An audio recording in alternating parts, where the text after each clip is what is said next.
செல்லம்மா என்ன பண்ற? ஐயோ இல்ல செல்லம்மா, ஆ. கிழிச்சிட்டேன். அம்மாடி. ஏன் செல்லம்மா முருக பெருமானை கீழே தள்ளி விடுற? ஐயோ இரு செல்லம்மா, நீ வேற. செல்லம்மா, நான் வந்து அபுதாபிக்கு வந்து 20 வருஷம் ஆச்சு. அப்படியா?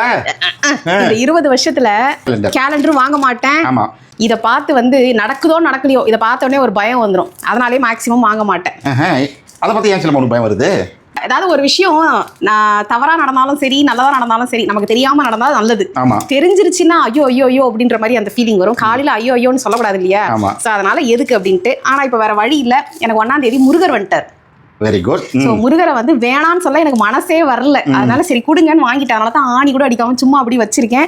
இன்னைக்கு என் ராசிக்கு என்னன்னு பார்த்தேன், நற்சொல்லுன்னு போட்டிருக்கு. இதுவே நல்ல சொல்லுதானே? தெரியலையே, பாப்போம். நான் ஆக்சுவலா பாக்குறத இன்னைக்கு நமக்கு சந்திராஷ்டமம் இருக்கா அப்படிங்கறத மட்டும் தான் பாப்பேன். இருக்குதுன்னா அஸ்வினுக்கு போனே பேச மாட்டேனே 3 நாளைக்கு.